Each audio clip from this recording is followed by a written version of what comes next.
Эрте жыныстык катнашка баруу бул туура эмес. Өспүрүм курактагы кош бойлуулук өтө чоң таасирин этет. Бул зордук зомбулук көрүп атабы же болбосо өзү билбей? Кээ бирөө билбей ошол жака анонимдүү түрдө барганга аракет кылышат.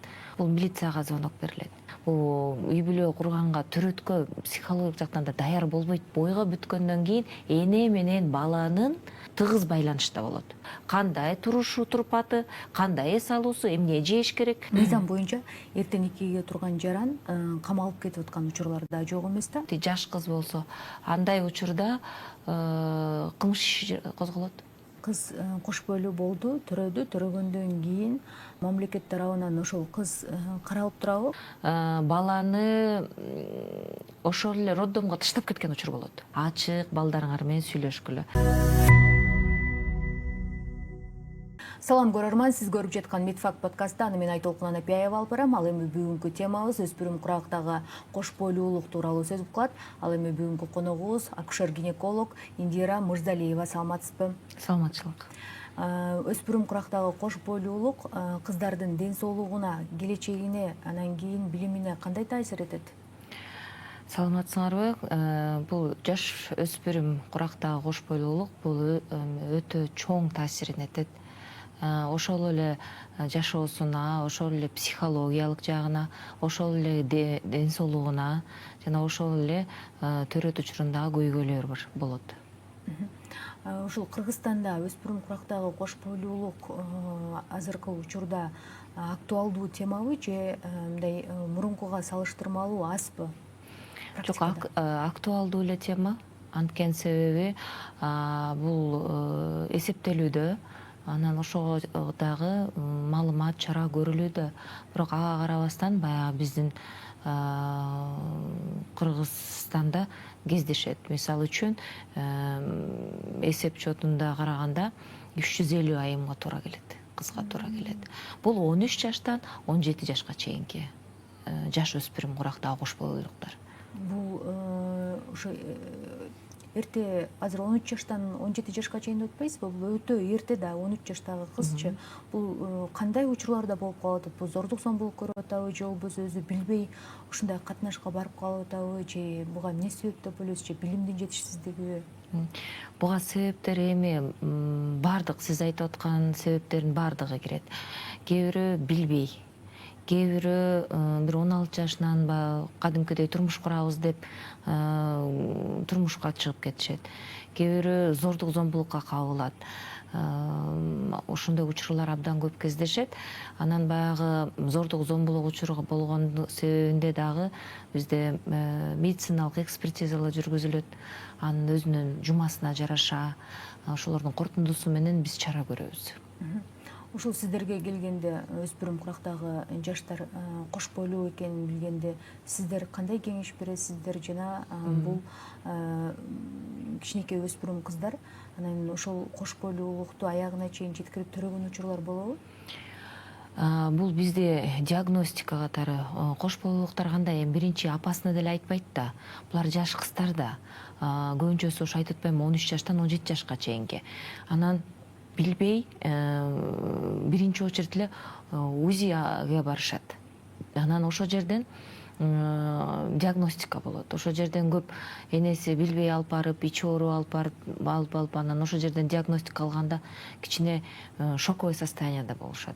Азыр бизде бирок кайсы жерге барбасын, жеке клиникаларга барылган болсо, мамлекеттик мекемеге барылган болсо, ультразвуковой көбүнчөсү жеке менчикте да, ошол жака анонимдүү түрдө барганга аракет кылышат. Ошондой болсо дагы бизде ошол жерден сразу дароо эле кабар берилет. Бул милицияга звонок берилет. 102, анткени алар регистрация кылыш керек да, ошондой. Андан соң уже ошо жергиликтүү жеринде үй бүлөлүк дарыгерлери жана өзүнүн турган жашаган жерлеринде учетко алынышат. Ана эгерде жок, жашынакай төрөйбүз, айына жетет, биздин макулдугубуз менен десе, то есть анда алар кыргызча нике кылып үйлөнүшөт, көбүнчөсү и төрөт. Төрөгөндө дагы төрөткө чейинки залалдары бар, төрөт учурунда дагы көйгөйлөрү болот да. Баары бир деле ал 13-төн 17 жашка чейинки жаш абдан эле жаш. Организми, психологиясы айымдын, ушул кыздын же айымдын бул үй бүлө курганга, төрөткө психологиялык жактан да даяр болбойт булар, кыздарчы. Өз убагында болгону жакшы да. Төрөт учурунда дагы залалдар болот деп атпайсызбы? Ошол төрөт учурунда кандай кыйналышы мүмкүн? Төрөт учурунда эмес, бул деген чоң көйгөй да. Биринчиден эслик караган болсок, бул кош бойлуулук кезинде. Кош бойлуулук кезинде бул кыз ошол 13 жаштан 17 жашка чейинки убакта өзү активдүү өсүп турган убагы. Мисалы үчүн каны азайышы мүмкүн, анемия болушу мүмкүн. Ал өзүнү активдүү өсүп турган убакта ошол моментте становление деп коет менструального цикла. Вот ошондо микроэлементтер, так, минералдар өзүнө абдан чоң керектүү болот. Аны ошол учурда еще кош бойлуулук кошулса жаш өспүрүмгө, бул жетишсиздикке алып келет да. Кош бойлуу учурунда анемия болушу мүмкүн. Тяжелый гистоз деп коебуз, баягы шишик тартып, бөйрөгүнөн белок чыгып, кан басымы көтөрүлүп, ошондой болушу мүмкүн. Анткени себеби бир эле себеп, бул организмдин дайын болуу элек жаш. Бул төрөткө чейинки өтүш кеткен. Анан бала жактан болгондо фетоплацентарная недостаточность, то есть гипоксичный болушу мүмкүн. Дагы деле ошол жетишсиздиктен да. Төрөт учурунда бул клиникалык кууш жамбаш деп коебуз. Вот клиникалык кууш жамбаш болушу мүмкүн. То есть жамбаш сөөгү менен баланын шайкеш келбеси. Ошондой учурда болот. Анда биз кесирди кесүүгө барабыз. То есть операция жолу менен төрөтүүгө аракет кылабыз. Андан соң баягы кош бойлуулук болгондон кийин кыз баягы билбейт да, анан кийин баардыгын жей берет. Ошондон бала өзүнө чоң болушу мүмкүн. Негизи эле чоң бала эмес, бирок өзүнө ошол турган келбетине бала чоң болушу мүмкүн. Ошонун себебинде ошондой клиникалык кууш жамбаш болушу мүмкүн. Төрөт учурунда баланын дем жетпей гипоксиялык залалдары болушу мүмкүн. Ошондой чоң төрөттүн көйгөйлөрү да болот. Көбүнчөсү баягы өзү төрөгөнгө биз аракет кылат, бирок көбүнчөсү мисалы 14 жаш, 13 жаш болсо, ошондой кичине жамбаш денесинин төрөткө дайындыгы болбогон себебинен консилиум түрүндө биз оперативдүү түрдө төрөтөбүз. Эми ошондо деле дальше мындай карап көрсөк, силер азыр дагы көп айымдар суроо берет, кандай социалдык, моралдык жактан дагы көйгөй болот депчи. Бул дагы абдан чоң көйгөй болот. Мисалы үчүн социалдык жана ошондон да кызды баягы эл эмне дейт, уят дегенчи. Бул эми маалыматтын, билимдин жетишсиздигинен деп ойлойм.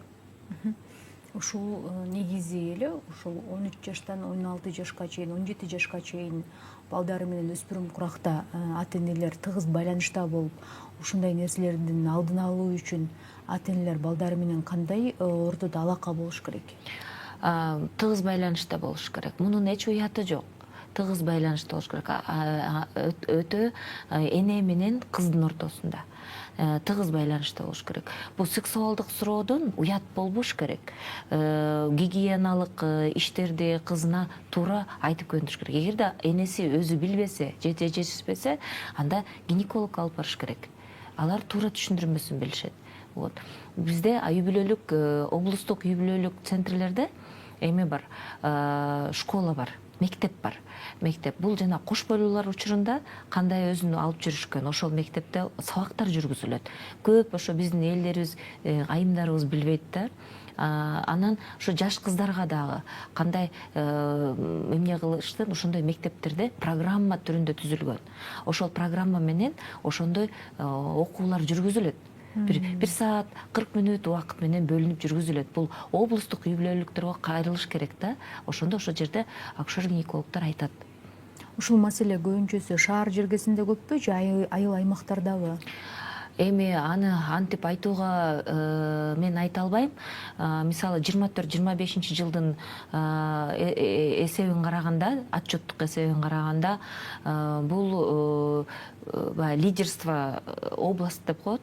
Баягы Кыргыз саламаттык сактоо министрлиги омбудсмен институту менен чогуу эсеп чотун чыгарышканда 350-дин тегерегиндеги кыздар, анын баягы эң көбү регистрация болгон жеринен бул Чүй облусту, Бишкек, андан соң Жалал Абад чыкты го дейм. Бул эми буга дагы мындай көз карашты болуш керек. Бул эми бул жерде ички миграция ролду ойнойт. Андан кийин регистрация ролду ойнойт. Баягы айтып атпаймынбы, мындай катталганда, билип калышканда, баягы чоң срок болуп билип калышканда көбү өзүнчө шок болушат, шок болгучу убакыт өтөт, анан кыз дайын эмес, пландуу түрдө бойго көтөрүлгөн эмес, ошонун кесепетинен баягы баланын ичинде өнүгүшү кандай, ага дагы анткени бойго бүткөндөн кийин эне менен баланын чоң тыгыз байланышта болот.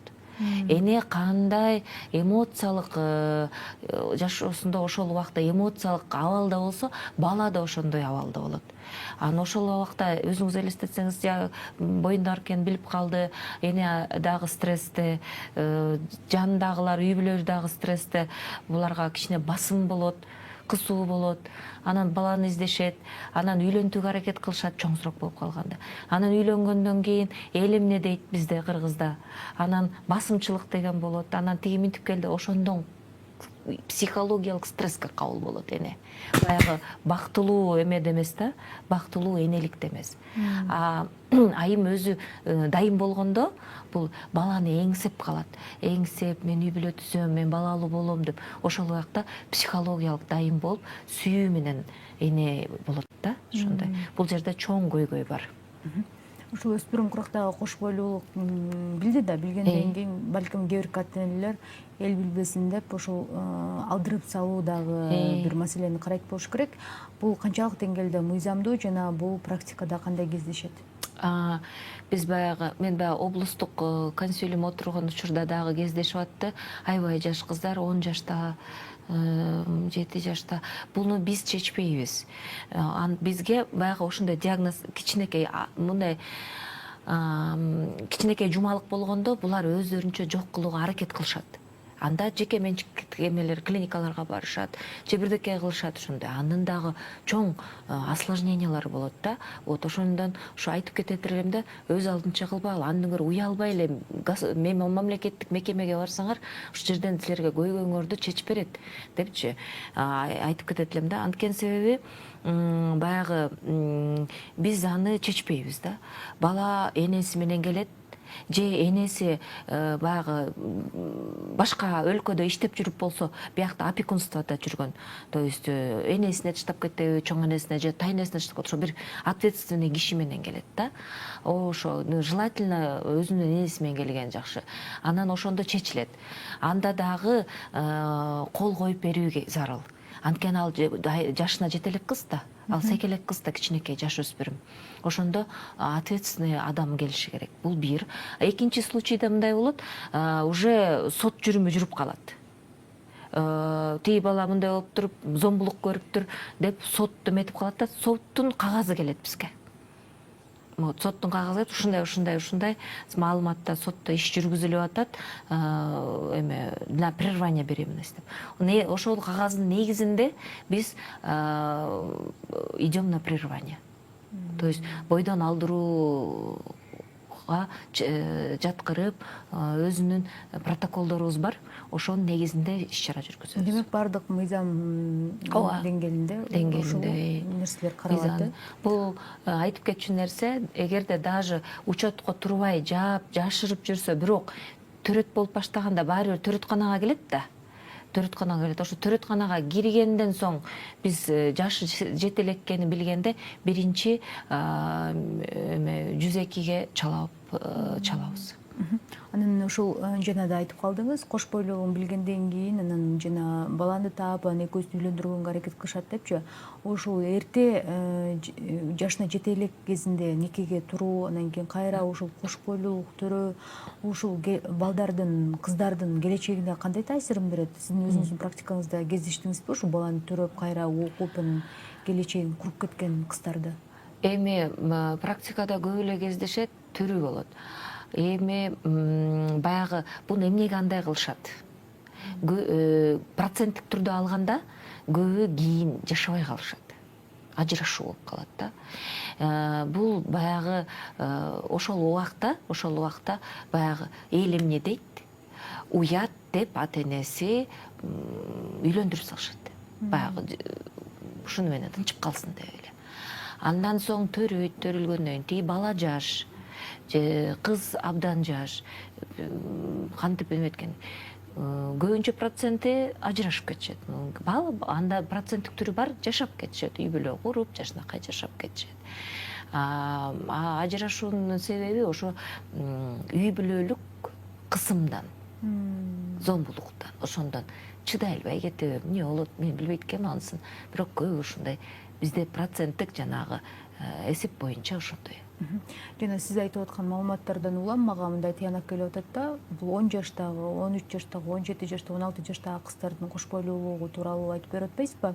Демек, бул тууралуу маалымат мектеп учурунда эле берилиш керек, мектептен эле ушул жыныстык маданияттуулуктун иреттүүлүгүн так маалыматтарды берип, ушул окуучуларды, өспүрүмдөргө маалымат берилиш керек экен деген мага мындай тыянак келип атат да. Сиздин оюңузча ушул мектептерде жетишээрлик деңгээлде маалымат берилеби ушул темада? Маалымат берилет, бирок сиз айткандай жетишээрлик дегенде. Анткени себеби көп мектептерге, мисалы райондук болгондо, райондукта ар бир мектепке бир ушундай барып лекция окуп, түшүндүрмө берүү бул программада кагылган бизде. Муну азыр эми жаш балдарыбыз баары эле IT болуп калбады, жана смартфон, телефондору бар. Мен жеке эле мектептен эмес, муну эми социалдык тармакта дагы ушу туура роликтерди дагы чыгаруу туурабы деп ойлойм да. Анткени уже заманбап жашоо менен жашап калышпадыбы? Мисалы телевизордо деле көп көргөн баланы мен көрбөйм. Баары эле ушу телефон кармап отурушат. Жаш кыздар ошол телефондон ошол эле TikTok, ошол эле Instagram баракча, ошол эле Facebook баракчасы, көбүнчөсү ошол сеттерде отурушат. Ошол булактардан дагы туура ушу мамлекеттин деңгээлинде кайталанып турган информация берсек, ошондо дагы чоң салым кошкон болот окшойт. Ата энелер тарабынан ушул тууралуу чектөө болуш керекпи? Ай кызым, сен бул жаштан бул жашка чейин такыр жигит менен сүйлөшпөшүң керек, же болбосо аны менен кандайдыр бир жака барып, кандайдыр бир мамилеге түшпөшүң керек депчи. Бир мисалында эне кызы менен кантип сүйлөшүш керек, анан ата баласы менен кантип сүйлөшүш керек, кантип жоопкерчилигиң бар, сен кийин жоопкерчилик тартып калышың мүмкүн балам деп эскертип, коркутуубу же эскертүүбү же маалыматпы, ушуну кантип туура бериш керек? Ошо айтат, эне менен бала тыгыз байланышта болуш керек. Кыз бала болобу, уул бала болобу, тыгыз байланышта болуш керек. Эне кызынабы, уулунабы, мисалы уулуна болсо айтыш керек, сен кыздарга туура мамиле кыл. Ал мындай болсо, анын деген арты жоопкерчиликтүү керек, мындай болушу мүмкүн деп ачык, уялбай сүйлөшүш керек. Кызга дагы туура айтыш керек. Буларды мындай информация эне менен баланын ортосунда информация 7-8-6 жашынан башталыш керек. Эми сүт бездери чыга баштагандан баштап. Бул андан кийин кандай менархия болот? Ай сайын мындай айыз келүүсүн алдын ала туура айтып бериш керек. Айтып атпаймынбы, эгерде андай маалымат жок болсо, эметпесе, анда врачтардын, доктурлардын барыш керек. Алар түшүндүрүп беришет. Анан бизде бир жашоо да бул. Ошол учурда баягы иштегени кетип калышат. үй салабыз деп анан көп балалуу болгондо баягы күндөгү оокат менен алек болуп калышат, ошондой учурларда жетишпей калышат. То есть мисалы 5-6 баласы болсо оокат жасаш керек, заработки деген учурда баягы жашоонун агымы менен кетет, ошол учурда кичине байланыш алысыраак болуп калат эне баланыкы. Ошонун негизинде туура деп. Даже баласы дагы мисалы дошкольный периодта бала кичинекей эле бала го, ошону садикке жиберсек, ал бала деген эмне деп келет? Тиги кыз жакты мага, бул кыз жакты мага. Ошондо дагы эмне кыласың? Тиги деп мындай алыстатпай, жакын сөйлөшүш керек. Туура, анын эмеси жакты, ага мындай мамиле кыл депчи. Ошондо мен ойлойм туура болот деп. Негизи эле эгерде ошондой көп балалуу болуп, же ата энеси башка өлкөдө жумушта жүргөн болсо, жетишпей аткан болсо, анда айтып атпаймынбы, ошо биздин борборлордо, облустук борборлордо мектеп бар. Түзүлгөн бул саламаттык сактоо министрлиги жагынан. Ошол жерге эжеси же чоң энеси же тайнеси ээрчитип барып ошол жерден катышып келсе болот. Ал бепбекер катышып ошону үйрөнсө болот. Аяка эгерде жаш кыздарга бир лекция болот, бул жанагы кантип ич кийимин колдонуу, кантип жуунуу, гигиеналык тараптардан. Вот. Анан кош бойлуулуктарды бир чогултуп, кош бойлуулуктарга бул төрөткө чейинки убакта кандай өзүн алып жүрүшү, кандай тамактануусу, төрөт убагында, төрөттүн биринчи мезгилинде кандай өзүн алышы, кандай дем алуусу, кандай турушу турпаты, кандай эс алуусу, эмне жеш керек, төрөттүн экинчи мезгилинде кандай дем алыш керек, кандай иныш керек, ошонун баарын жеткирилет. Ошонун баары айтылат. Мыйзам боюнча эртең 2-ге турган жаран камалып кетип аткан учурлар да жок эмес да. Анан ушул өспүрүм куракта кош бойлуу болуп калганда мырза канчалык деңгээлде жоопкерчилик тарткан учурлар көп? Ал сурооңузга бул МВД министри берет, министрликтен кабар аласыңар болуш керек. Анткени себеби регистрациянын баары ошол жакка биз кабар беребиз, ошолор регистрация кылат. Анын негизинде анан бизде болсо баягы эсеп жүргүзүлөт. Анан камалганы эгерде отрицать этсе, же зомбулук болсо, же бир нече бала болсо, ошол учурда болуш керек. Ал сурооңузга мен так даны жооп бере албайм да, ошондой. Анан Бирок несовершеннолетний болуп, баягы айына жетпеген 18 жашка чейинки болсо болот. А эгерде бала совершеннолетний болсо, то есть 18 жаштан өйдө болсо, жаш кыз болсо, андай учурда кылмыш иши козголот. өспүрүм курактагы кыз кош бойлуу болду, төрөгөндөн кийин дагы мамлекет тарабынан ошол кыз каралып турабы, кандай эне болуп атат, же болбосо кичинекей төрөлгөн наристе кимге тапшырылды, балким апасына, балким тайнесине, анын ушул келечеги тууралуу сиздер кабар алып турасыздарбы? Бул келет, бизден төрөйт. Төрөп бүткөндөн кийин бул төрөт чыгарабыз. Чыгаргандан кийин бизде бир специалистибиз, старшийыбыз аркылуу, ошо мисалы үчүн бир райондон келип төрөсө, ошол жерге маалымат берет, кабар берилет. Бул жашы жеткен, жетпеген баардык аялдарга кабар берилет. Мындай фамилияда, мынча жашта төрөдү деп диагноз менен кабар берилет. Алар, то есть үй бүлөлүк дарыгерлерге. Алар ошол жашаган жерине тиркелген бир дарыгер болсо, ал ошол 20 күндүн ичинде үйүнө патронажга барат. Андан наргысы ошо үй бүлөлүк дарыгер жүргүзүлөт, каралып жүргүзүлөт. Ооба, алар эмесиз калбайт. Көзү кароосуз калбайт. Анткени себеби баланы учетко алышат. Анан ай сайын алына турган прививкалары бар, кароолору бар, ай сайын 1 жашка чейин ай сайын көзөмөлдө болот балдарычы. Ошонун негизинде. Энесине тыштап баягы алардын ал жагын эми энеси жардам берген учур көп болот. Анткени себеби мындай жаш кыздарга жардам бербесе психолог жактан кыйын болот. Анан баланы ошол эле роддомго тыштап кеткен учур болот. Тыштап качып кеткен учурлар болот. Ал учурда да айтып атпайм, 102-ге кабар берилген болот, ал регистрацияда болот. Ошо тыштап кеткен учурда бул сейрек кездешет. сейрек кездешет. Ошол учурда бизде албетте сразу НПО келет, анан соцработниктер келет. Ошолор дальше регистрация кылып, анан дом малюткага берилет.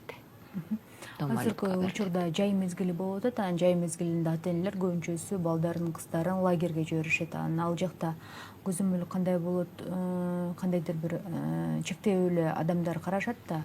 Анан ошол жакта лагерге жиберердин алдында же болбосо ата-энелер кыздарын, балдарын өз алдынча жиберердин алдында эмне деп жибериш керек, мындай маалымат берилиш керекпи, жана ал жакта кыз жана бала өзүн кандай алып жүрүш керек? Эми ушул лагерге жибергенде бул ар бир ата эненин чечими. Жеке чечим. Эгерде баардыгы кыздар болгон лагерь болсо, анда абдан жакшы. Баардыгы жалаң аралаш болгондо болот. Бул ар бир ата эненин өзүнүн чечими. Бирок ар бир лагерде медициналык айым болот. Ошол тийиштүү маалыматтарды берет. Андан соң дагы кароочу, жетектөөчү адамдары да болот да. Ушул кош бойлуулуктун алдын алуу үчүн эмне кылыш керек? Жана ошол өспүрүм куракта жыныстык катнашка баруу канчалык деңгээлде туура медициналык жактан? Жыныстык катнашка баруу 18 жашка чейин туура эмес. Барбаш керек. Эгерде ошондой болуп кала турган болсо, анда туура катнашка барууга.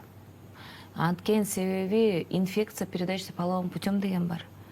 ВИЧ деген бар, сифилис деген бар. Бул абдан чоң көйгөй, билбестиктен. Мисалы үчүн азыр сифилис көбөйүп атат. Абдан көбөйүп атат. Диагностикалык эми могу отчеттук жыйынында дагы эсептелинет. Бул туура эмес. Эрте жыныстык катнашка баруу бул туура эмес. 18 жашка чейин категорически барууга болбойт деп айтам. Ачык эле айтыш керек. Болбойт. Эгерде ушундай болуп кала турган болсо, катнашка барып кала турган болсо, анда контрацепция колдонуш керек. Айтып атпайм, жанагы инфекция, передающаяся половым путем. Жашта билбестиктен болуп атат да. Анан ошол учурга кездешип калса, получается, бул өмүрүнүн жашоосуна чоң таасир этип калат да. Чоң таасир этип калат. Андан Кудай сактасын. Бирок контрацепция деген бар. Контрацепциянын түрү бар. Бизде Кыргызстанда бүт контрацепция жетиштүү. Аптекаларда сатылат, берилет. Только доктордун рецеби менен. Ошону туура тандап бериш керек да, Ошон үчүн эгерде катнашка барып кала турган болсо, уялбай эле акушер-гинекологторго, по месту жительства гинекологторго барып, советте сурасын. Алар отказ кылбай жазып берет эмесинде. Өзүнүн кеңешин берет. Обязательно кеңеш алыш керек. Ошол бизди көрүп жаткан өспүрүмдөргө, ата-энелерге кандай кеңеш бересиз? Балдарыбыз, мисалы үчүн баягы рождаемость караганда биз Кыргызстан эли акыркы жылдары төрөт азайып атат да. Азайып тенденция болуп атат. Кээде ушундай болот. Анан төрөт көп болсун, бирок туура төрөт, физиологиялык төрөттөр болсун. Кыздарыбыз эрте жаш өспүрүм учурунда эмес, жашынакай өзүнүн убагы келгенде эне болушсун. Эне дагы балдарын, ошондо балдар дагы тубаса оору эмес, кемтик оорулар эмес, жашынакай здоровый, дени сак, балалуу болушсун. Ошондо биздин Кыргызстаныбыз көбөйөт. Жаш өспүрүмдөргө, уул балага, кыз балага ушу айтарым,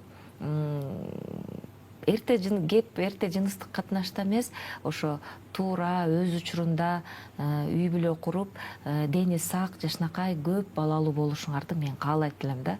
Ошондой эле атасы энесине уялбай, эч кандай уяты жок эле ачык балдарыңар менен сүйлөшкүлө. Мисалы, бир кызды жактырып калдым десе, ошого кандай мамиле кылыш керек? Же кыз баланы жактырып калдым деп энесине айтып келсе, энеси ошого кандай туура мамиле кылыш керек? Кандай сүйлөшүш керек? Ачык эле сүйлөшсө, мен ойлойм, көйгөй дагы чечилүүгө чоң салымын кошот деп. Сизге рахмат, убактыңызды бөлүп бизге маалымат бергениңиз үчүн. Мен ойлойм, ата энелер жана өспүрүмдөр үчүн аябай пайдалуу маалымат болду деп. Ал эми өспүрүм кыздар өздөрүнө абай болсун, ал эми жигиттерибиз жоопкерчиликтүү болсун деген тыянак менен ушул маекибизди аягына чыгып атабыз. Кийинки подкасттардан жолукканча аман туруңуздар.